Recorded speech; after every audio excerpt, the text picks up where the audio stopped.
একটা অন্ধ মেয়ে যে কিনা চোখে দেখতে পায় না। আর অপরদিকে একটা ছেলে যার কিনা চোখ আছে কিন্তু সে পৃথিবীটাকে দেখতে চায় না।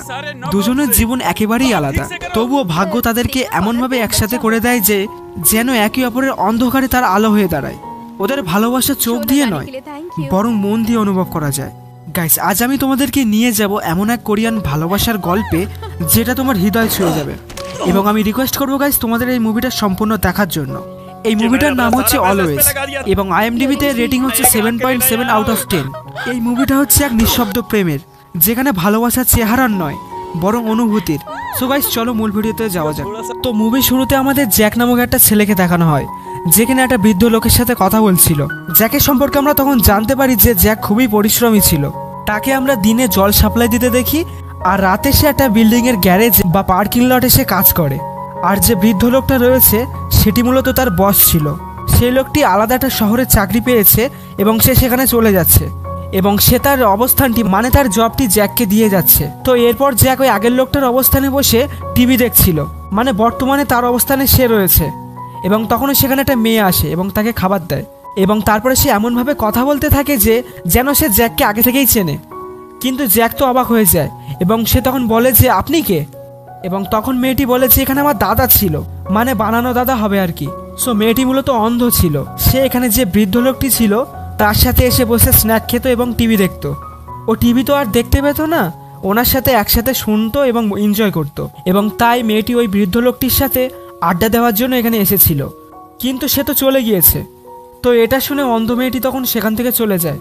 কিন্তু বাইরে তখন প্রচণ্ড বৃষ্টি হচ্ছিল এবং এটা দেখে জ্যাক তখন সেই মেয়েটির কাছে এসে বলে যে আপনি চাইলে ভেতরে আসতে পারেন এবং টিভির অনুষ্ঠানটা শুনে চলে যেতে পারেন।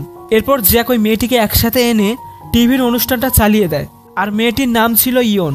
ইয়ন তখন অনেক মজা করে শোটা দেখছিল, আর জ্যাক তখন শুধুমাত্র ইয়নকেই দেখছিল। এর কিছুক্ষণ পর বৃষ্টি থামে এবং শোটাও শেষ হয়ে যায় এবং তারপরে ইয়ন ফিরে যাচ্ছিল, কিন্তু যাওয়ার আগে সে জ্যাককে কিছুটা খাবার দিয়ে যায়।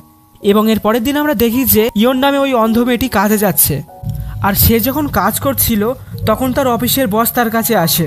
আর তখন আমরা বুঝতে পারি যে তাদের বস খুব একটা সুবিধার না, কারণ সে ইয়নকে খুব খারাপভাবে টাচ করছিল। এবং এর অপর দিকে আমাদের জ্যাককে আবারও দেখানো হয়, যে কিনা একটা বক্সিং ক্লাবে গিয়েছে এবং সেখানকার যে মালিক এবং সিনিয়র কোচ তার কাছে জ্যাক তখন অতীতের ভুলের জন্য ক্ষমা চাইছিল।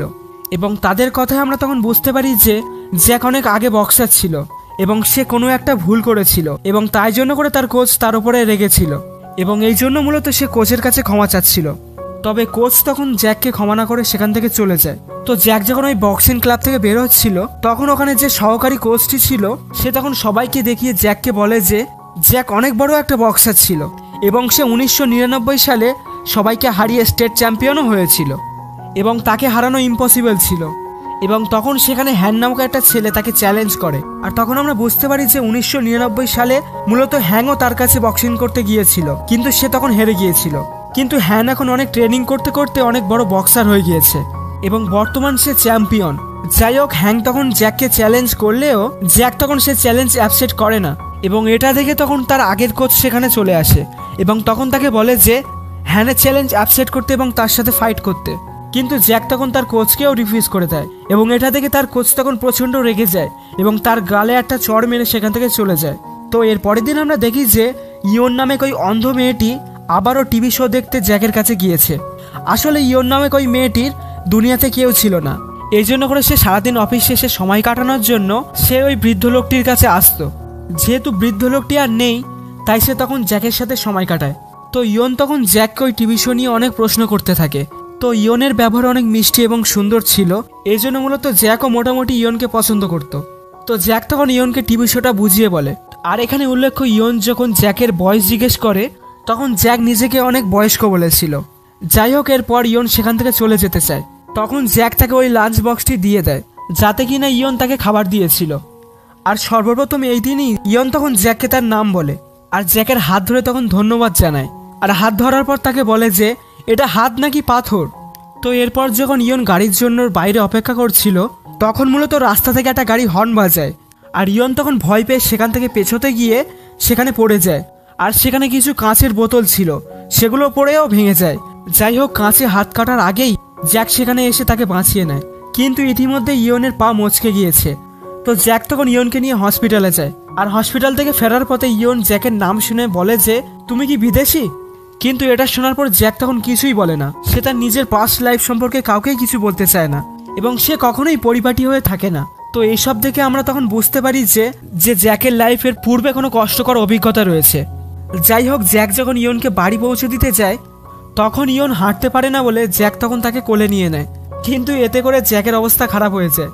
এরপর জ্যাক ইয়নের বাড়ি পৌঁছে দিয়ে জ্যাক ইয়নকে কনসার্টের 2টো টিকিট দেয় এবং বলে যে তুমি চাইলে তোমার ফ্রেন্ডগুলোকেও নিয়ে আসতে পারো। তো ইয়নের মূলত অনেক মিউজিক পছন্দ ছিল, কিন্তু ইয়ন তখন বলে যে আমার কোনো বন্ধু নেই, মানে বোঝায় যে সে গেলে জ্যাকের সাথেই যাবে। এরপর জ্যাক তখন বাড়িতে চলে আসে। এদিকে আমরা ওই অন্ধ মেয়েকে দেখি, মানে ইয়ন মূলত সবসময় জ্যাকের বিষয়ে ভাবতে শুরু করে। তো এর পরের দিন ইয়ন খুব দ্রুত পার্লারে যায় মিউজিক কনসার্টের জন্য, যাতে করে তাকে সুন্দর দেখায়। তো এরপর যখন সে জ্যাকের সামনে আসে তখন জ্যাক মূলত ইয়নের চুল দেখে একেবারে অবাক হয়ে যায়। তো কনসার্ট শেষ হলে জ্যাক মূলত ইয়নের চুলের বিষয়ে জিজ্ঞেস করেই ফেলে, কিন্তু ইয়ন তখন তাকে বুঝতে দেয় না যে সে মূলত জ্যাকের জন্যই পার্লারে গিয়েছিল। সে তখন তাকে নিয়ে একটা রেস্টুরেন্টে যেতে বলে, আর এটা ছিল মূলত একটা খুবই স্পেশাল রেস্টুরেন্ট, যে রেস্টুরেন্টে মূলত ওই অন্ধ মেয়েটি তার বাবার সাথে অনেকবারই এসেছিল। যাই হোক, ইয়ন তখন জ্যাককে তার পাস্ট লাইফ সম্পর্কে জিজ্ঞেস করে, তুমি রাতে তো পার্কিং লটে কাজ করো, তুমি দিনে কি করো? তখন জ্যাক বলেছিল যে আমি রাতে মূলত পার্কিং লটে কাজ করি এবং দিনে মূলত আমি জল সাপ্লাই করি। একথা শুনে ইয়ন তখন তাকে বলে যে তুমি যখন যুবক ছিলে তখন তুমি নিশ্চয়ই অনেক সময় নষ্ট করেছো এবং অনেক বাজে কাজ করেছো, যার জন্য এই বয়সে তোমাকে এমন কাজ করতে হচ্ছে। মানে তোমরা এখানে জানো যে সে তার বয়স অনেক বেশি বলেছিল। তো একথা শুনে জ্যাক তখন অনেক রেগে যায়। সে তখন বলে যে তুমি বাড়তি না বকে নিজের কাজ করো। আর এই কথাটা শুনে মূলত ইয়নের খুবই খারাপ লাগে। সে তখন জ্যাককে সরি বলে এবং সেখান থেকে সে চলে যায়। তো এরপর যখন ইয়ন বাড়িতে ফিরে আসে তখন আমরা দেখতে পাই যে আগে থেকেই জ্যাক সেখানে ছিল এবং জ্যাক তখন তাকে বলে যে আমার বয়স 30 বছর এবং কিছু বছর আগে আমি বক্সার ছিলাম, তবে হ্যাঁ আমি কিছুটা খারাপ লোক ছিলাম, কিন্তু আমি সেগুলো এখন ভুলতে চাই। তো এর পরের দিন আমরা দেখি যে ইয়নের বস ইয়নকে গিফট দিয়ে জোর করে ইয়নের কাছ থেকে ডিনারের ইনভাইট নেয়। এরপরের সিনে আমরা দেখি যে ইয়নের বদমাস বস মূলত ইয়নের বাড়িতে চলে এসেছে, মানে তার অন্ধত্বর সুযোগ নেওয়ার জন্য। তো সে তখন একপূর্বক জোর করে ঘরের ভিতর ঢুকে চা খেতে শুরু করে, আর তখন সে ইয়নের উপরে আক্রমণ করা শুরু করে দেয়। আর ওদিকে জ্যাক মূলত ইয়নের বাড়িতে চলে এসেছে কারণ সে আজকে পার্কিং লটে যায়নি। সে এই অবস্থা দেখে তার বসকে সেই লেভেলের কেলায় এবং তখন তাকে বলে দেয় যে তোকে যেন ভবিষ্যৎ এখানে আর না দেখি। তো ওই অন্ধ মেয়েটি তখন নায়ককে বলে যে তুমি এমন একটা কাজ করলে যাতে করে আমার চাকরিটাই চলে গেল। তখন নায়ক মানে জ্যাক তখন বলে যে তুমি এরপরেও তার আন্ডারে কাজ করবে? তো ইয়ন তখন বলে যে আমার আর কি করার আছে, আমার তো কিছু না কিছু করে বেঁচে থাকতে হবে না। তো জ্যাক তখন বলে যে আমি যদি তোমার দায়িত্ব নেই। একথা শুনে ইয়ন তখন বলে যে তুমি মূলত আমাকে আরও দুর্বল করে দিচ্ছ এবং সে জ্যাককে চলে যেতে বলে। তো এরপরে জ্যাক যখন পার্কিং লটে ছিল তখন ইয়ন সেখানে চলে আসে এবং ইয়ন তখন বলে যে আমি মূলত চাকরিটা ছেড়ে দিয়েছি, তুমি কি আমার সাথে আগামীকাল ঘুরতে যাবে? তো জ্যাক তখন রাজি হয়। এরপরে জ্যাক তখন ইয়নকে একটা কুকুর দিয়ে বলে যে ও যখন বড় হয়ে যাবে ও তখন সবসময় তোমাকে রক্ষা করবে। আর তারা তখন ওই কুকুরটির নাম দেয় ইজি, কারণ জ্যাক আর ইয়নের লাইফটাকে ইজি করার জন্য তাকে আনা হয়েছিল। তো এরপর জ্যাক ইয়নকে ঘুরতে নিয়ে যায় আর সেখানে তারা দুজন একটা নদীর পাড়ে চলে আসে। জ্যাক তখন ইয়নকে বলে যে এখানে একটা অনাথ আশ্রম ছিল বা এতিমখানা ছিল, কিন্তু নদী ভাঙনের ফলে সেটা বিলীন হয়ে গিয়েছে, কিন্তু এখানে আমার অনেক স্মৃতি রয়েছে। এবং তখন ইয়ন জ্যাকের কাছে 2টো পাথর দেয় এবং বলে এর একটি হচ্ছে তুমি এবং আরেকটি হচ্ছে আমি, আমরা মূলত একা এবং অনেক শক্ত। আর তখন ইয়নের হাতে যে পাথরটি ছিল সেটা জ্যাকের হাতে দেওয়ার সময় প্রথমবারের মতো তারা একে অপরের হাত স্পর্শ করে। এর পরের দিন আমরা দেখি যে জ্যাক নিজে থেকেই তার কোচের সাথে দেখা করতে গিয়েছে। তো তার বস তখন তাকে জিজ্ঞেস করে যে তুমি এতদিন কোথায় ছিলে? তো জ্যাক তখন বলে যে আমি বক্সিং বাদ দিয়ে মূলত মানুষের কাছ থেকে টাকা নিতাম, আর একজনের কাছ থেকে সে যখন টাকা আনতে গিয়েছিল সে তখন সেই লোকটির শরীরে আগুন দিয়ে বিল্ডিং থেকে ঝাঁপ দিয়েছিল, যার ফলে তার উপরে পুলিশের কেস হয়েছিল এবং তার 3.5 বছরের জেল হয়েছিল। তো যাই হোক, সেখানে জ্যাকের কোচ জ্যাককে ক্ষমা করে দেয় এবং তখনই সেখানে ট্রেনিং শুরু হয়ে যায়। আর সেখানে যে আবার অ্যাসিস্ট্যান্ট কোচ ছিল সে আবার জ্যাককে খুবই পছন্দ করত। যাই হোক, জ্যাক মোটামুটি টাকা কামানো শুরু করছিল আর ইয়নের বাড়িও সে ঠিক করে দেয়, কারণ সেদিন রাতে জ্যাক ইয়নের বসকে যে উদ্যম মধ্যম কেলিয়েছিল তার ফলে ইয়নের বাড়িটা কিছুটা খারাপ হয়ে গিয়েছিল। তো এইসবের জন্য ইয়ন তখন অনেক খুশি ছিল। তো তখন ইয়ন মূলত জ্যাকের মুখে হাত বুলিয়ে বোঝার চেষ্টা করছিল যে জ্যাক আসলে কেমন দেখতে। তো এইভাবে মূলত অনেক কিছুদিন কেটে যায় এবং জ্যাক রেগুলার বক্সিং করা শুরু করে আর মোটামুটি টাকাও কামাচ্ছে। আবার এদিকে ইয়ন এবং জ্যাকের সম্পর্ক খুবই ভালো কাটছিল। আর একটা বিষয় এখানে উল্লেখযোগ্য ছিল যে ইয়ন অন্ধ হলেও তার একটা গুণ ভীষণ ভালো ছিল, আর সেটা হচ্ছে সে মাটির বিভিন্ন জিনিসপত্র তৈরি করতে পারত। তো একদিন জ্যাক তাকে আবারও বলে যে তুমি কি ওইসব কাজ আবারও শুরু করতে চাও? তো এ কথা শুনে ইয়ন তখন অনেক খুশি হয়ে যায়। তো যাই হোক, এর পরের দিন জ্যাক যখন বক্সিং করছিল তখন বক্সিং শেষে হ্যান্ড নামক ওই বক্সারটি সেখানে চলে আসে, যে কিনা সিনেমার শুরুতে জ্যাককে চ্যালেঞ্জ করেছিল। এবং সে তখন জ্যাককে বলে যে তুমি তোমার ট্যালেন্টকে কেন এখানে নষ্ট করছো? তুমি তো চাইলে ইন্টারন্যাশনাল লেভেলে খেলতে পারো এবং তুমি অনেক দূরে যেতে পারবে। আর আমার কাছে মূলত তোমার জন্য অনেক ভালো অফার আছে, যেখান থেকে তুমি হাজার হাজার ডলার কামাতে পারবে। আর তখন সেখানকার সহকারী যে কোচটি ছিল সে তখন হ্যাংকে দেখে খুবই রেগে যায়। আসলে হ্যাং নামে ওই বক্সারটি আগে এখানেই ছিল, কিন্তু সে টাকার লোভে অন্য জায়গায় চলে গিয়েছে, আর যেটা মূলত ইল্লিগাল ফাইটিং। তো এরপর জ্যাক বাড়ি ফেরার পর ইয়ন তখন তাকে বলে যে কাল যেহেতু ছুটি তাই আমি তোমাকে নিয়ে ঘুরতে যেতে চাই। তো এর পরের দিন ইয়ন জ্যাককে তার বাবা মায়ের সাথে দেখা করায়, তবে তারা এখন পৃথিবীতে নেই, তারা এখন সবাই মৃত। এবং তখন ইয়ন তার পূর্বের কাহিনীগুলো বলে, আমি যখন কলেজে পড়তাম এবং একদিন রাতে আমি আমার বাবা মাকে নিয়ে গাড়িতে করে বেরিয়েছিলাম এবং গাড়ি চালানোর সময় আমি রাস্তাতে দেখি যে একটা বিল্ডিং একটা লোকের শরীরে আগুন ধরেছে। আর তখন মূলত আমি অন্যমনস্ক হয়ে যাই এবং এর ফলে মূলত আমাদের গাড়িটা অ্যাক্সিডেন্ট করে, আর এর ফলে আমার বাবা মার সেখানেই মৃত্যু হয়ে যায়। আর আমার আঘাতের ফলে আমার চোখটি সেখানেই নষ্ট হয়ে যায়। আর তখনই জ্যাকের মনে পড়ে যে আরে এই ঘটনার সাথে তো আমিই জড়িত। এবং জ্যাক এই ইয়নের এই ঘটনার জন্য মনে মনে নিজেকে দায়ী করে এবং নিজেকে দোষী সাব্যস্ত করে। তো জ্যাক তখন ভাবে যে ইয়নের জীবনটা নষ্ট করার পিছনে মূলত সেই দায়ী এবং ইয়নের জন্য তার কিছু করতে হবে। তো এরপরে আমরা দেখি যে জ্যাক একটা হসপিটালে যায়, আর ওই হসপিটালে মূলত সেই লোকটা ভর্তি ছিল যে তার নিজের শরীরে আগুন দিয়ে বিল্ডিং থেকে পড়ে গিয়েছিল। মানে সে মারা যায়নি, সে হসপিটালেই রয়েছে। আর জ্যাকি মূলত তার দায়ভার নিয়েছে আর কি। আর সে তখন সেই হসপিটালে গিয়ে একটা ডাক্তারের সাথে কথা বলে, আর ডাক্তারের সাথে কথা বলে ইয়ন সম্পর্কে জানতে পারে যে ইয়নের চোখ এখনও ঠিক করা সম্ভব, তবে সেটা অনেক দ্রুত করতে হবে, আর এর জন্য প্রায় 30,000 ডলারের প্রয়োজন। মানে ভারতীয় টাকায় প্রায় 26 লাখ টাকা এবং বাংলাদেশি টাকায় প্রায় 36 লাখ টাকা লাগবে। এবং তখন জ্যাক ভাবে যে এত টাকা সে কোথায় পাবে, এবং তখন সে সোজা হ্যাং নামক ওই বক্সারের কাছে চলে যায়। তো হ্যাং তখন তাকে বলে যে তোমার টাকার ম্যানেজমেন্ট ঠিক হয়ে যাবে। তো এরপর জ্যাককে হ্যাং তার বসের সাথে সাক্ষাৎ করায় এবং সে জ্যাককে টাকা দেয় এবং তার সাথে একটা ছোট্ট বক্স দেয়। এবং সে তখন বলে যে এই ফাইট করতে হলে তোমাকে ব্যাংককে যেতে হবে এবং সেখানে গিয়ে তুমি মারাও যেতে পারো। এবং আরেকটা বিষয় হচ্ছে তুমি যদি সেখানে ফাইট করতে গিয়ে ধরা পড়ো তাহলে কিন্তু আমরা তোমাকে চিনবো না, তো তোমার কোনো পরিচয় রাখা যাবে না টোটালি। তো জ্যাক তখন রাজি হয়ে যায় এবং তখন সে বাড়িতে এসে তার পাসপোর্ট সহ সমস্ত রকম ডকুমেন্টসগুলো পুড়িয়ে দেয়, যাতে করে তার কিনা কোনো পরিচয় না পাওয়া যায়। মানে যাতে করে তার লাশও যদি পাওয়া যায় তার ফলে কেউ না যেন জানতে পারে যে সে কে ছিল। আর সে তখন তার জিনিসপত্র গোছায় এবং তার ডগ ইজিকে বলে যে আমি যতদিন না বাড়িতে আসছি তুমি ইয়নকে খেয়াল রাখবে। কিন্তু এসব শুনে জ্যাকের যে জুনিয়র কোচ ছিল সে তখন তাকে বলে যে তুমি এটা না করলে পারতে, তুমি চাইলে অফিসিয়াল যেসব টুর্নামেন্টগুলো হয় সেসব টুর্নামেন্টে যোগ দিয়ে অনেক টাকা কামাতে পারতে। কিন্তু জ্যাক তখন বলে যে আমার হাতে অত সময় নেই। তো জ্যাক তখন ইয়নের সমস্ত অপারেশনের ব্যবস্থা করে দিয়ে সেখান থেকে চলে যেতে চায়। তবে ইয়ং তখন তাকে বলে যে আমার চোখ ঠিক হওয়ার পর আমি সর্বপ্রথম তোমাকেই দেখতে চাই। কিন্তু এটা বলে তারা আবার হাসাহাসি করে যে তুমি যদি দেখতে সুন্দর না হও। যাই হোক, যাওয়ার সময় ইয়ন জ্যাককে বলে যে আমার চোখ ঠিক হলে আমরা সেই নদীর পাড়ে গিয়ে আবার বসবো যেখানে আমি প্রথমবার তোমার হাত ধরেছিলাম। তো এরপরে আমরা দেখেছি হ্যানের লোকজন জ্যাককে নকল পাসপোর্ট দেয় এবং তাকে থাইল্যান্ডে নিয়ে যায় এবং সেখানে হ্যাং তাকে বলে যে এই বক্সিংয়ে কিন্তু হার জিত বলে কিছু নেই, এই বক্সিংয়ে সেই পর্যন্ত লড়াই চলবে যে পর্যন্ত কেউ মারা না যাবে বা কেউ অজ্ঞান না হবে। তুমি এই ম্যাচটা হেরে যেও আর কোনো মতে চেষ্টা করো যে অজ্ঞান হয়ে হোক বা যেভাবে হোক বেঁচে ফিরতে, কারণ তোমার বিপরীতে যে রয়েছে সে একটা কিলার মেশিন এবং তার সাথে আজ পর্যন্ত কেউই ফাইট করে বেঁচে ফিরতে পারেনি। তো জ্যাক মূলত অনেক জেদি ছিল। ফাইট যখন শুরু হয় তখন জ্যাক তার সর্বোচ্চ দিয়ে চেষ্টা করে, কিন্তু লোকটার সাথে সে পেরে উঠতে পারে না। আর এখানে উল্লেখযোগ্য এখানে যে অডিয়েন্সগুলো ছিল তারা প্রায় সবাই জুয়ারি ছিল। তারা মূলত একজন একটা বক্সারের উপরে কোটি কোটি টাকা বাজি ধরতো। তো তারা সবাই ওই ভিলেন বক্সারের উপরে টাকা বাজি রেখেছিল এবং জ্যাক যখন হেরে যাচ্ছিল তারা তখন এটা থেকে খুব খুশি হচ্ছিল। তো জ্যাক তখন কামব্যাক করে এবং ওই লোকটিকে হারিয়ে দেয় এবং তখন সেখানকার মাফিয়া হ্যাংয়ের ওপরে প্রচণ্ড রেগে যায়, কেননা হ্যাং তাদের বলেছিল যে জ্যাক ওই বক্সারের সাথে কোনোদিনই পারবে না, আর এই জন্য মূলত তারা সব টাকা ওই বক্সের ওপরে দিয়েছিল। আর এই জন্য মাফিয়ারা তখন হ্যাংকে বলে যে তুই যদি বেঁচে থাকতে চাস তাহলে আমার সমস্ত লসের টাকাগুলো আমাকে মিটিয়ে দিবি। আর এদিকে আমাদের দেখানো হয় ইয়নের চোখ একেবারে ঠিক হয়ে গিয়েছে এবং সে সব কিছুই ভালো মতো দেখতে পাচ্ছে।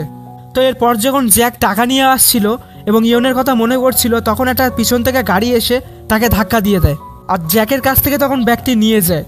আর তখন গাড়ির ভিতরে আমরা হ্যাংকে দেখতে পাই। আর আমরা তখন বুঝতে পারি যে এই কাজগুলো মূলত হ্যাংই করিয়েছে যাতে করে কিনা সে বাঁচতে পারে। আর তারা যখন পুরোপুরি জ্যাককে মেরেই ফেলবে তখন সেখানে একটা গাড়ি চলে আসে আর জ্যাক তখন ভাগ্যক্রমে প্রাণে বেঁচে যায়। কিন্তু জ্যাকের পিছনে এত খারাপভাবে ছুরি মারা হয়েছিল যে সে তখন মারাত্মকভাবে আহত হয়ে যায়। তো এর বেশ কিছুদিন পর আমাদেরকে ইয়নকে দেখানো হয় এবং আমরা তখন দেখি যে ইয়ন মোটামুটি সুস্থ হয়ে গিয়েছে, কিন্তু জ্যাকের কোনো খবরই নেই। আর এর জন্য মূলত ইয়ন তখন পুলিশ স্টেশনে যায় জ্যাকের হারিয়ে যাওয়ার রিপোর্ট লিখতে। কিন্তু রিপোর্ট লেখানোর জন্য জ্যাকের সঠিক পরিচয়ের প্রয়োজন ছিল আর জ্যাকের মূলত কোনো ডকুমেন্টস ছিল না, এই জন্য করে সে তখন জ্যাকের কোনো পরিচয় দিতে পারে না আর এই কারণে তার কেসও নেওয়া হয় না। আর এদিকে আমরা দেখি যে ইয়ন যে বিল্ডিংয়ে থাকতো সেই বিল্ডিংটাকে খালি করা হচ্ছে, কারণ ওই পুরনো বিল্ডিংটাকে ভেঙে নতুন বিল্ডিং তৈরি করা হবে। তার মানে কি হবে, জ্যাক যখন ফিরে আসবে তখন সে এই বিল্ডিংয়ে ইয়নকে খুঁজে পাবে না।